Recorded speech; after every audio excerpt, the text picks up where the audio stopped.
বেশি ভাত বকিস না, তোকে সবার থেকে বেশি ধৈর্য ক্ষমতা আমার, বুঝলি? মুখে কইলে হয়ে গেল, তা নয় তো কি? চুপ কর, সবকিছু শুধু মুখে কইলেই হয় না, প্রমাণও দিতে হয়, ঠিক আছে? ওকে, তাহলে একটা গেম হয়ে যাক, দেখা যাক আমাদের সবার মধ্যে কার সব থেকে বেশি ধৈর্য ক্ষমতা। কিন্তু গেমটা কি? কাতুকুতু। মানেটা হলো একজন মেম্বার মুখে জল রাখবো আর বাকি মেম্বাররা ওরা কাতুকুতু দিব, এটাই গেম। কিন্তু সবার ফার্স্টে কে খেলবো? কে আবার? আমি।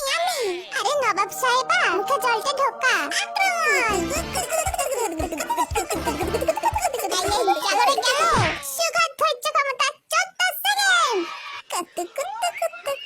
জানিস তো জিনু, তোর দিয়ে আমি অনেক হ্যান্ডসাম। চুপ কর, নিজে কি মনে করিস? এই স্টপ, এখানে খেলা চলতেছে নাকি অন্য কিছু? আর জিনু, তোর ডিসকোয়ালিফাইড করা হইতাছে। সে করো গিয়া, তাই বলে ও এরকম ভুলভাল কথা কইবো? আয় মেদলুট খায়া, আক্রমণ। ওলে বাবালে, আমার ঠোঙা থাকো। দেখেন পাখান ধরতে এই পোলা মুখ খোলো।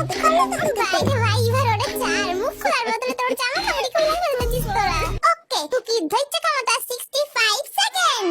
শোন, তোকে লিডার চিনে হারানো অতটা ইজি না, বুঝলি? ও মা, তাই নাকি লিডার জি? আক্রমণ। ওয়াও, আর আমি ধৈর্য ক্ষমতা 1 সেকেন্ড। বাইরে ভাই, আস্তে। জিমে ধৈর্য ক্ষমতা 4 সেকেন্ড। ভাবি, তুই ডিসকোয়ালিফাইড। থাঙ্কু। এবার খেলবো আমাদের সকলের প্রিয় তেগুয়া, আর ওরে কাতুকুতু দিব চিনু। দেখ ভাই, যা হইছে ভুলা যা, মুখে জল। No. এইটারে কয় রিভেঞ্জ, ইউ নো? এলা খেলা ছিল না অন্য কিছু? যাই হোক, আজকে গেমে উইনার কুকি। থাক, আর নাটক করুন লাগবো না, এবার দূর হ সবগুলো এখান থেকে, দূর হ তো।